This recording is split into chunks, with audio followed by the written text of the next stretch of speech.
कल जो हुआ माइग्रेंट को उनके रास्ते पे चलते हुए बगल में बैठ करके बातचीत करने का, वो समय है क्या? वो ड्रामाबाज नहीं है क्या? मैं ऑपोजिशन पार्टी को हाथ जोड़ करके विनम्रता से कहना चाह रही हूं, माइग्रेंट्स का विषय में हम सब साथ होकर के काम करना है। दुख लग रहा है, दुख हो रही है, पूरे देश में दुख के साथ लोग बात कर रहे हैं क्या हालात हो गया है हमारे माइग्रेंट्स को। इतने सारे स्टेट्स के साथ कोऑपरेट करते हुए स्टेप्स जब हम ले रहे हैं, ये क्या तरीका है? जैसे कि उनके राज्य में माइग्रेंट्स का पूरे सुविधा हो रही है, बाकी सब में नहीं हो रही। ये क्या है पॉलिटिक्स बनाना? आदरणीय मोदी जी, क्या मजदूर की बेबसी अब आपको ड्रामेबाजी लगती है? 135 जिंदगियां मजदूरों की ली गई, परंतु ये आपको ड्रामेबाज लगते हैं? देश के मजदूरों, श्रमिकों, कामगारों का अपमान मत कीजिए, ये घोर अपमान है, ये देश आपको माफ नहीं करेगा। क्या गूंगी बहरी सरकार को मजदूरों की पीड़ा और व्यथा से अवगत कराना अपराध है? अगर ये अपराध है तो कांग्रेस पार्टी और राहुल गांधी ये अपराध बार बार करेंगे।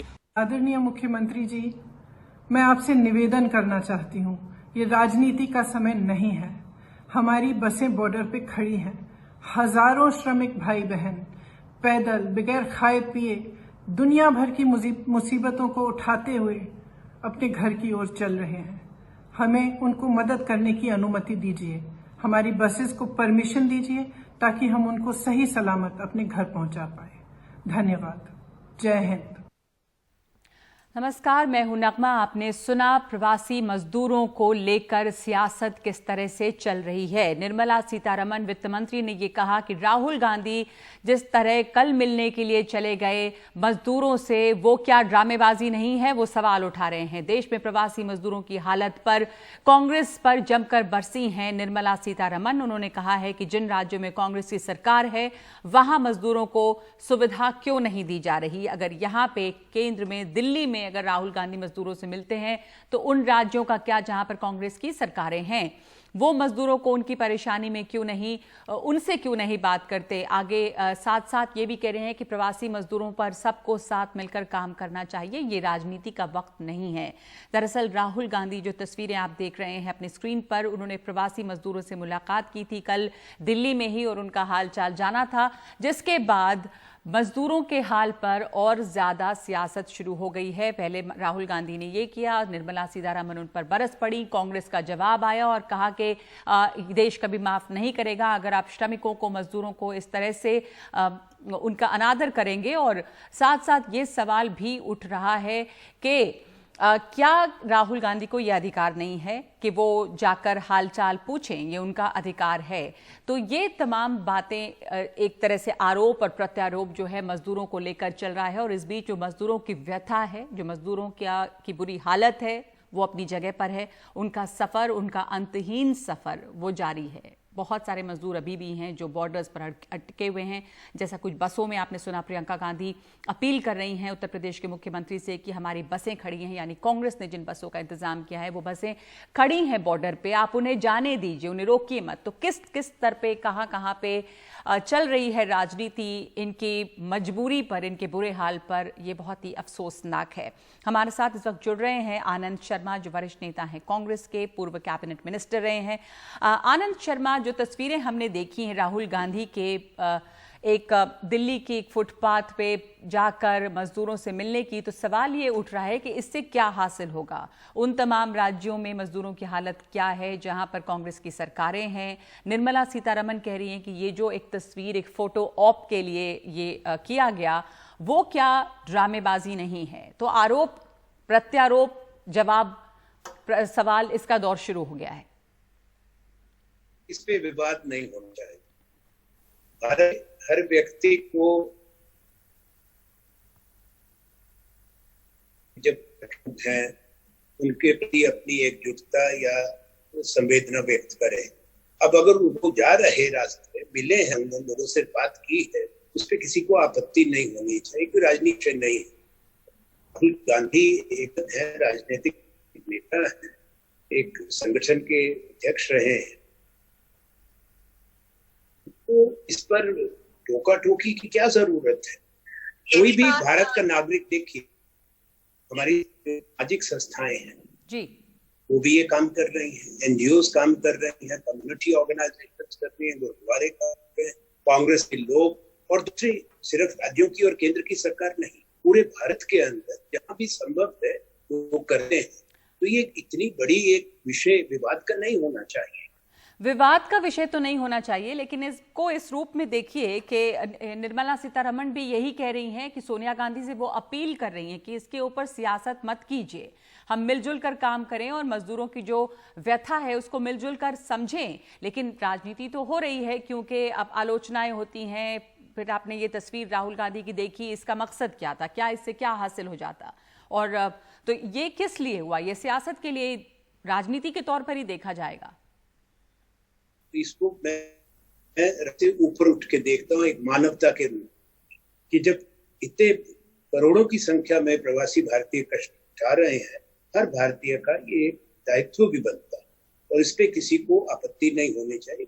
वित्त मंत्री को तो पहले अपने सही रूप से ईमानदारी से जवाब देना चाहिए कि प्रधानमंत्री ने उनको मैदान में उतारा था कि उनका दिया हुई आश्वासन और घोषणा कि 20 लाख करोड़ रुपया का पैकेज और 10% जीडीपी को दे रहे हैं, वो हुआ नहीं।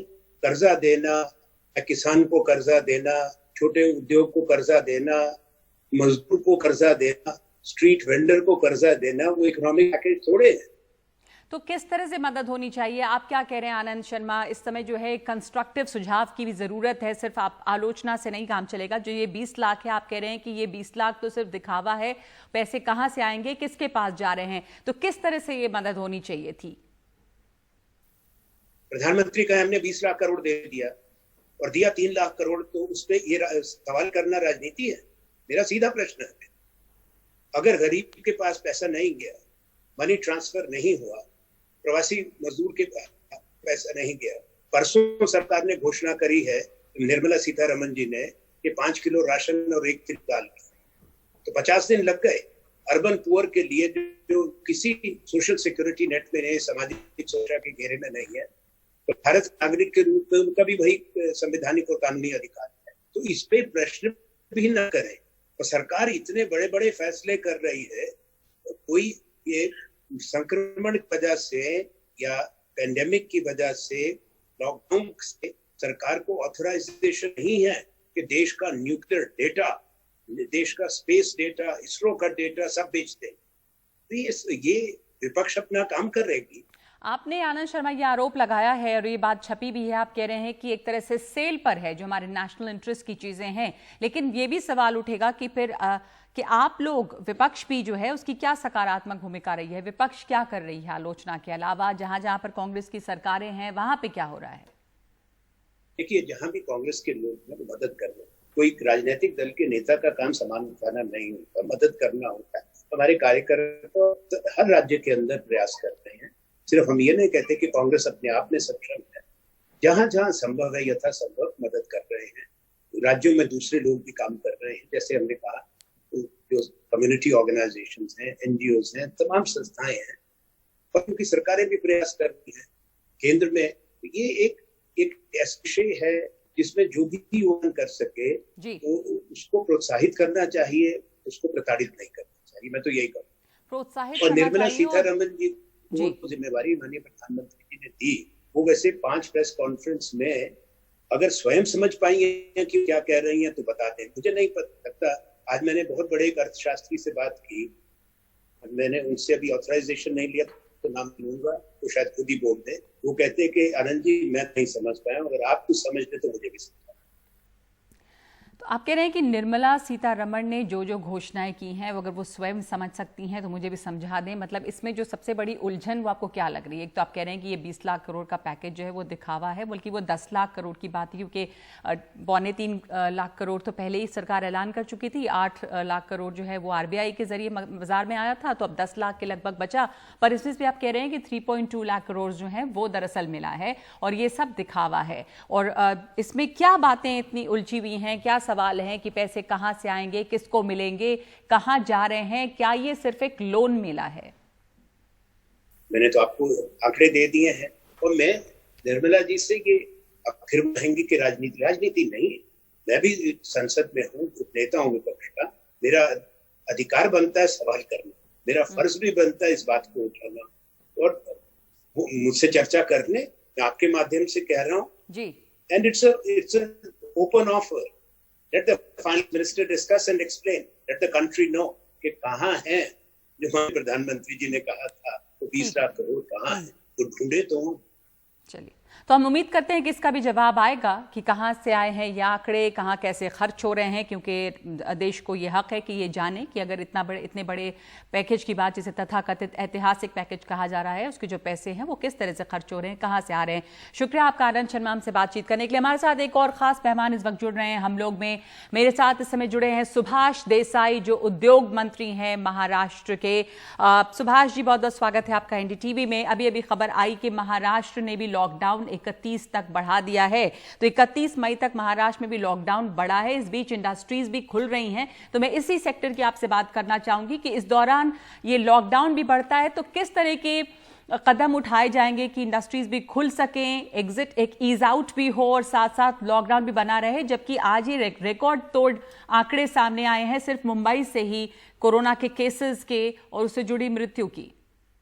जी, महाराष्ट्र के लिए, महाराष्ट्र शासन के लिए एक चिंता का विषय है कि मुंबई जैसे शहर है, मुंबई है, नवी मुंबई है, ठाणे है, औरंगाबाद, मालेगांव, पुणे, पिंपरी चिंचवड, ये बड़े शहरों में ये आंकड़ा बढ़ रहा है। ये हमारे लिए जरूर एक चिंता का विषय है कि इसी एरिया को, जो खास करके म्युनिसिपल कॉरपोरेशंस का एरिया है, उनको हमने रेड जोन किया है और यहाँ किसी तरह की अनुमति नहीं दी जा रही है उद्योगों के लिए। यहाँ उद्योग शुरू नहीं हो सकते क्योंकि लोगों का आना जाना, मजदूरों का आना जाना और वहाँ वाहनों का आना जाना, ये सब मुश्किल हो जाएगा और जो अभी मुश्किलें हैं वो बढ़ सकती है।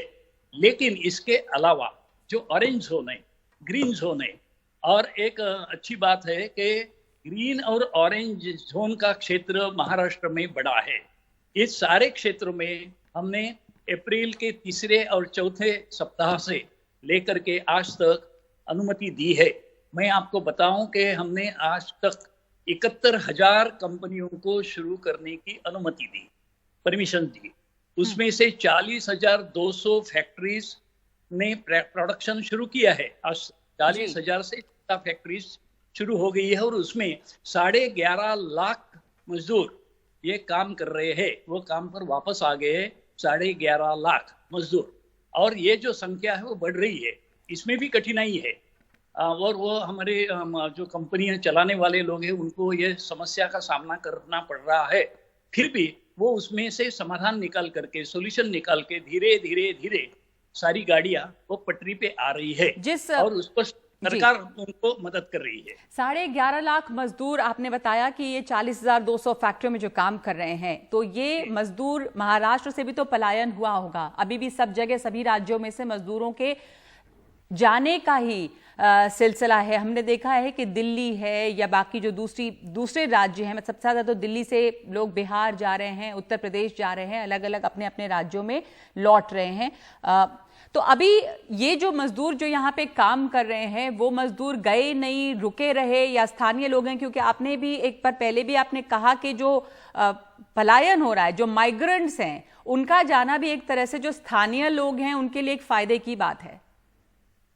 अभी नगमा जी मैं आपको बताऊं कि ये जो माइग्रेंट लेबर है, खास करके जो अन्य राज्यों से यहाँ आकर के रोजंदारी कर रहे हैं, और वो बहुत सारे निकल गए हैं, चल पड़े हैं, और भी कुछ जाना चाहते जो भी कुछ है, लेकिन बहुत सारी संख्या में वो गए हैं। वो कौन से क्षेत्र में काम कर रहे हैं? वो कंस्ट्रक्शन में काम कर रहे हैं, वो अनऑर्गेनाइज सेक्टर में काम कर रहे हैं, वो सर्विसेज में काम कर रहे हैं, वो रिक्शा चलाते हैं, टैक्सी चलाते हैं, अलग अलग तरह की सर्विसेज देते हैं। लेकिन फैक्ट्रियों की जो मजदूर है, वो मजदूर यानी वो फॉर्मल एम्प्लॉयमेंट है, डायरेक्ट एम्प्लॉयमेंट है, इसमें लोकल लोगों का ही ज्यादा उसमें हिस्सा है। और ये लोकल लोग उसमें काम कर रहे हैं, वो कहीं गए नहीं, वो यहाँ के, they are sons of the soil, और वो लोग यहाँ पे है, मौजूद है, और वो आसानी से अपने काम पे आ सके है जी। अभी जो बाहर गांव के मजदूर जो चले गए हैं, उनकी जगह जो कहाँ रिक्त होगी वहां भी जो यहाँ के लोकल लोग हैं उनको ये कंपनियां काम दे सकती है, वो दे रही है। वो तो उनको तो अपना काम चलाना है, अपनी मशीन चलानी है, अपना प्रोडक्शन आगे बढ़ाना है। तो आप कह रहे हैं कि जो माइग्रेंट्स हैं, जो एक बड़ा संकट बहुत सारे जगह पे है कि अगर इंडस्ट्री खुलेंगी, फैक्ट्री कंस्ट्रक्शन सब शुरू होगा तो बहुत सारे मजदूर वापस नहीं लौट रहे हैं, ये समस्या नहीं लौटना चाहेंगे, तो ये समस्या महाराष्ट्र में आप कह रहे हैं कि नहीं होगी क्योंकि स्थानीय लोगों के लिए मौका मिलेगा एक। और दूसरी जो कंस्ट्रक्शन के वगैरह लेबर है वो ज्यादा करके जो चले गए हैं अनऑर्गेनाइज सेक्टर के, उनको ये तो कुछ दिन रहने के बाद में वो वापस भी आ सकते हैं, ऐसा मुझे लग रहा है कि उनको रोजी रोटी का कोई जरिया तो होना चाहिए। वो अपने गांव में जरूर जाएंगे, अपने परिवार के साथ रहेंगे, थोड़े स्वस्थ रहेंगे। और कुछ एक लेबर ब्यूरो की भी बात की थी आप लोगों ने कि स्किल्ड अनस्किल्ड लेबर इस तरह का बनाएंगे ताकि हम जहां पे भी कमी है वहां पर हम लेबर दे सके, ताकि इंडस्ट्री को, फैक्ट्रीज को किसी तरह की परेशानी ना हो। जी, हमने एक निर्णय लिया है कि महाराष्ट्र में हम इंडस्ट्रियल लेबर और इंडस्ट्रियल एम्प्लॉयमेंट ब्यूरो बना रहे हैं। इंडस्ट्रियल एम्प्लॉयमेंट ब्यूरो, इसमें हम जो रोजगार की प्रतीक्षा में है वो unskilled, skilled, semi skilled workers का रजिस्टर करेंगे और जिन कंपनियों को मजदूरों की कमी है, उनको चाहिए, इनको देंगे।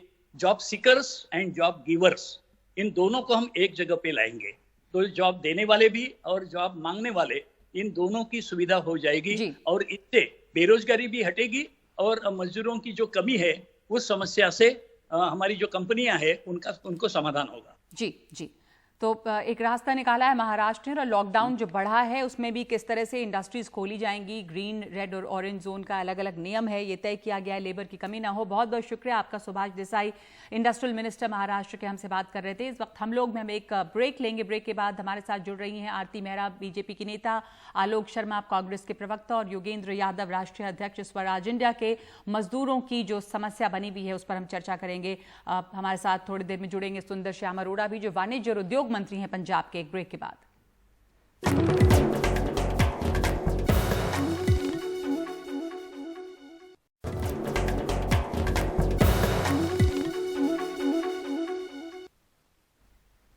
हम लोग में हम चर्चा कर रहे हैं मजदूरों की स्थिति पर हो रही राजनीति की। मेरे साथ जुड़े Yogendra Yadav national president Swaraj India के, आलोक शर्मा प्रवक्ता कांग्रेस और आरती मेहरा लीडर बीजेपी।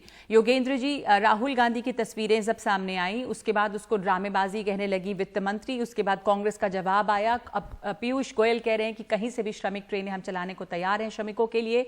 इधर यूपी के बॉर्डर पर बसें खड़ी हैं, कांग्रेस कह रही है आप इजाजत दीजिए कि हम उनको घरों तक पहुंचा सकें। कुल मिलाकर हर जगह एक सियासत नजर आ रहा है। इतना कुछ सरकार कर रही है तब भी लंबी लाइनें आखिर क्यों नजर आ रही हैं मजदूरों की हर जगह? क्यों मुसीबत में अगर इतना सब कुछ हो ही रहा है? नगमा जी, अगर हम दिल्ली के टीवी स्टूडियो और प्रेस कॉन्फ्रेंस में होने वाले पिछले 24-48 घंटे के ड्रामे को भूल जाएं, तो असली सवाल ये है कि एक देश के रूप में, एक सरकार के रूप में, एक सभ्यता के रूप में हमने इन मजदूरों को फेल कर दिया है। हम देश के रूप में फेल हो चुके हैं, और एक फेल नहीं है, कई मायनों में फेल हुए हैं। जो अप्रवासी मजदूरों का मामला है, नंबर 1, हम एंटिसिपेट करने में फेल हुए, ये समझने में कि इस देश में 8-10 करोड़ अप्रवासी हैं। ये बात तो आपको लॉकडाउन से 2 दिन पहले पता होनी चाहिए थी ना। नंबर 2, जब हमने लॉकडाउन की गाइडलाइन बनाई उसमें अप्रवासी मजदूरों और उनकी जरूरत का जिक्र तक नहीं था। नंबर 3, जब लॉकडाउन शुरू हो गया तो इतना हमें पता था कि उन्हें खाने की जरूरत होगी। उनके खाने के लिए पहला प्रोविजन 3 दिन पहले किया गया है। पिछले 50 दिन तक क्या प्रोविजन किया गया था, इसका कोई जवाब नहीं। नंबर 4, उनको तनख्वाह मिलनी चाहिए, ये प्रधानमंत्री ने घोषणा कर दी, आह्वान कर दिया। इसके फॉलो अप की कहीं कोई कोशिश नहीं हुई, और जब एक अफसर ने कोशिश की तो उसको हटा दिया गया। और हकीकत ये है कि हमारे को पता है कि 90% मजदूरों को तनख्वाह नहीं मिली। और 5वां और सबसे बड़ा और सबसे शर्मनाक फेलियर है कि जब तंग आके इन लोगों ने कहा कि अब मुझे जाने दो, मैं घर वापस जाऊंगा, किसी तरह मरना ही है तो गांव जाके मरूंगा, तब हमारे पास ट्रेन नहीं थी। हम ट्रेन के किराए के लिए झगड़ते रहे और इसकी कोई व्यवस्था नहीं की ये 50 दिन तक। तो मैं समझता हूं ये आधुनिक भारत के इतिहास का एक सबसे कलंकित अध्याय के रूप में लिखा जाएगा, जब भी लिखा जाएगा, केंद्र सरकार तो दोषी पाई ही जाएगी क्योंकि पहली जिम्मेवारी उसकी बनती है, लेकिन अनेक राज्य सरकारों का भी नाम बहुत ही बुरे शब्दों में दिल्ली की लिखा अगर जाए। बात करें योगेंद्र जी, तो हर सप्ताह पिछले रविवार को भी मुझे याद है, आज भी अरविंद केजरीवाल दिल्ली के मुख्यमंत्री ने ये कहा कि भाई हम आपसे अपील कर रहे हैं, आप मत जाइए, हम आपको खाना देंगे, रहने की जगह देंगे, हम आपकी तमाम जरूरतों को पूरा करेंगे। क्या हो रहा है वहां? नगमा, अगर कोई व्यक्ति बिहार से, उड़ीसा से उठ के दिल्ली आता है तो वो जरूरत के लिए आ रहा है, वो यहाँ काम करना चाहता है, यहाँ कुछ कमाना चाहता है, और अगर वो यहाँ से उठ के वापस गांव जा रहा है तो जाहिर है वो निराश हो चुका होगा, उसको कोई आस्था नहीं बची होगी, तभी वो जाता है। कल शाम को मैं भी बाहर था, घूम रहा था, एक परिवार था जो कि वापस जा रहा था उत्तर प्रदेश, 400 किलोमीटर पैदल जा रहा था। मैंने कहा कि अरे अब तो रुक जाइए, खत्म होने वाला है लॉकडाउन। बाबूजी 3 बार इंतजार कर लिया, अब तो खत्म नहीं होगा। मैंने कहा बस हो सकता है, क्यों आप जा रहे हैं? उन्होंने कहा 3 दिन पहले तक दिल्ली सरकार खाना खिला रही थी, अब खाना देना भी उन लोगों ने बंद कर दिया है। मकान मालिक 2000 रुपए किराया मांग रहा है। तो कोई पागल नहीं होते लोग जो पैदल चल के जा रहे हैं। ये सब जगह से आस्था, ये पूरे हमारे सिस्टम के विरुद्ध विद्रोह है। अंग्रेजी में कहते हैं ना, वोटिंग विद देयर फीट।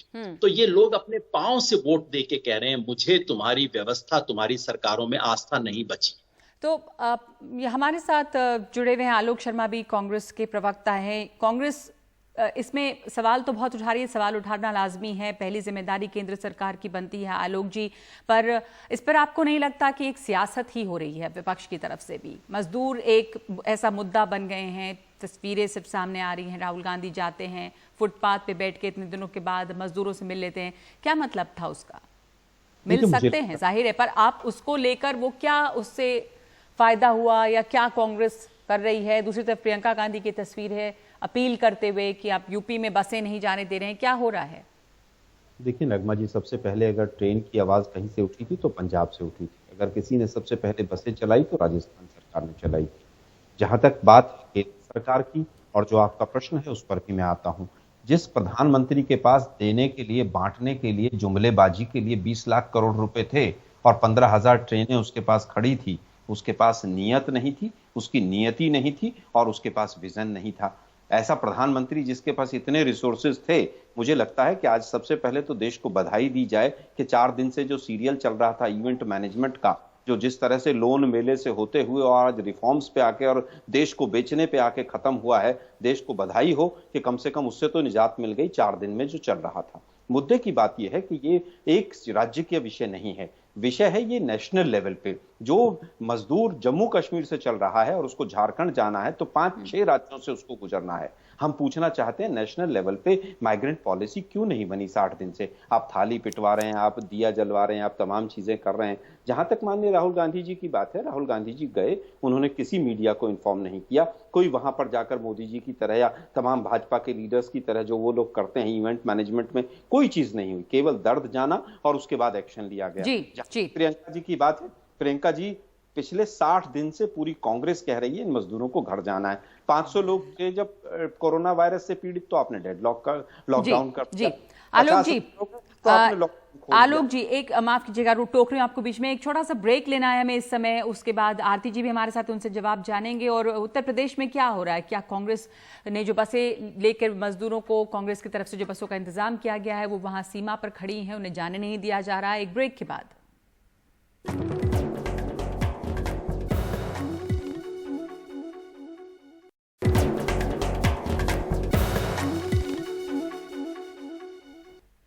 सबसे पहले आरती जी के पास चलते हैं। आरती मेहरा, लीडर बीजेपी की। प्रियंका गांधी ने ट्वीट किया है अपना बयान, मजदूर भूखे प्यासे फंसे हुए हैं यूपी के बॉर्डर पर भी, वहां भी उन्हें जाने की इजाजत नहीं दी जा रही है। और इधर जो लोन मेला था, जिस कांग्रेस कह रही है कि लोन मेला है और कर्ज है, ऐसा नहीं कि लोगों के हाथों में पैसे दे दिए गए, इतना बड़ा इकोनॉमिक पैकेज था। आरती जी आपने सुना इन बातों को, आपका टिप्पणी चाहूंगी मैं इस पर। नगमा जी, मुझे बहुत दुख हो रहा है इस ऐसे महामारी के समय में इस तरह की तुच्छ राजनीति को देख के।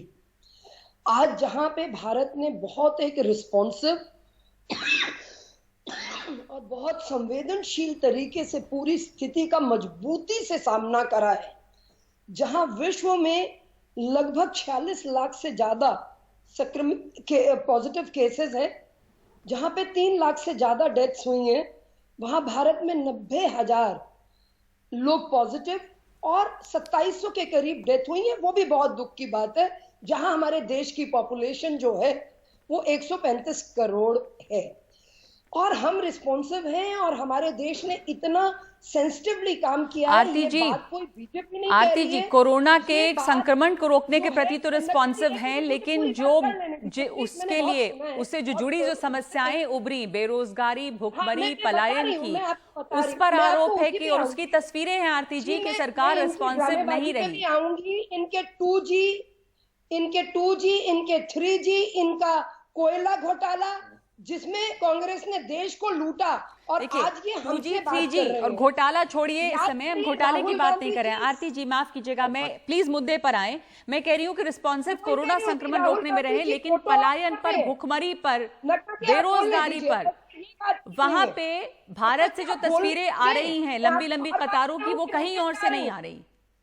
आप मुद्दे पे आप उनकी सारी आपने जो बात करी, ये एक पेंडेमिक है और पेंडेमिक में जो सिचुएशन होती है वो फ्लूइड होती है और उस फ्लूइड सिचुएशन की कोई परफेक्ट कोडिफिकेशन नहीं की जा सकती, लेकिन उसमें रिव्यू करके, रिवाइज करके रिवाइव किया है।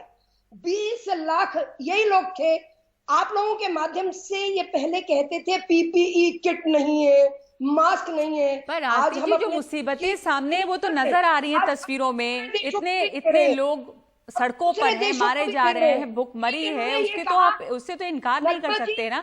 योगेंद्र जी, एक बेटर स्ट्रैटेजी के साथ ये लॉकडाउन इंप्लीमेंट होता तो ये हालत नहीं होती। ये आनंद शर्मा जी ने लगता है कि आज 5-10 साल बाद कभी वाला फुटेज हो सकता है दुनिया की यूनिवर्सिटीज में दिखाया जाए आपके प्रोग्राम का फुटेज, कि जिस वक्त हिंदुस्तान में लाखों लोग सड़कों पे थे, पैदल घिसटते हुए, साइकिल, रेहड़ा उस पे चल रहे थे, उस वक्त एक महिला टीवी पे बैठ के कह रही थी, इतना सेंसिटिवली हमने हैंडल किया है। मेरे को लगता है कि ये बहुत ही अच्छा टेक्स्ट बुक मटेरियल बनेगा भविष्य में देखने के लिए। शर्म आनी चाहिए हम सबको, डूब मरना चाहिए इस समाज को जो इस वक्त कर रहा है।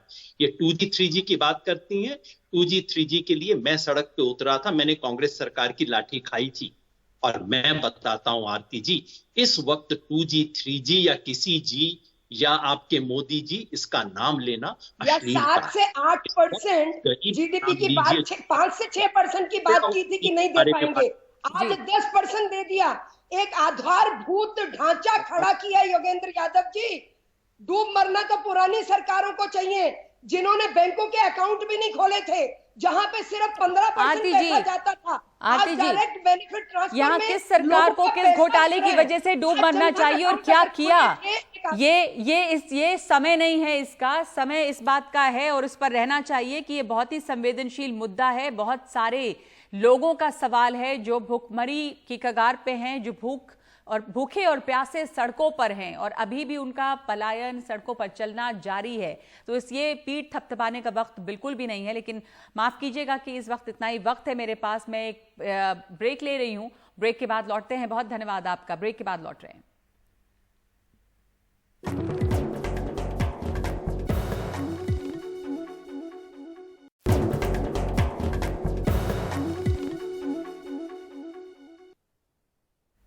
तो आप देख रहे हैं हम लोग, और हम चर्चा कर रहे हैं मजदूरों की स्थिति पर भी, और इसके साथ साथ वित्त मंत्री ने अपनी आखिरी किस्त जो आज इकोनॉमिक पैकेज उसका ऐलान किया है, मनरेगा में और पैसे डाले जाएंगे लौटने वाले मजदूरों के लिए। मेरे साथ जुड़ रहे हैं इस वक्त सुंदर श्याम अरोड़ा जो वाणिज्य और उद्योग मंत्री हैं पंजाब के। इस ऐलान को, वित्त मंत्री की जो चौथी किस्त आई है, आप कैसे देखते हैं, खास करके आपके क्षेत्र के लिए, इंडस्ट्रीज और कॉमर्स के क्षेत्र के लिए, और पलायन जो मजदूरों का चल रहा है, पंजाब की क्या स्थिति है अभी?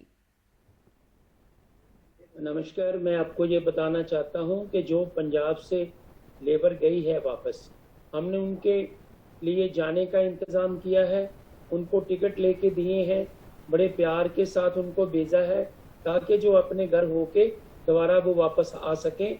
बड़ी प्यार से वो गए हैं, यहाँ से कोई ऐसे नहीं गए जैसे हम दूसरे स्टेटों से देख रहे हैं तो बड़ी गिनती में जा रहे हैं, पैदल जा रहे हैं। पंजाब से ऐसे नहीं गए।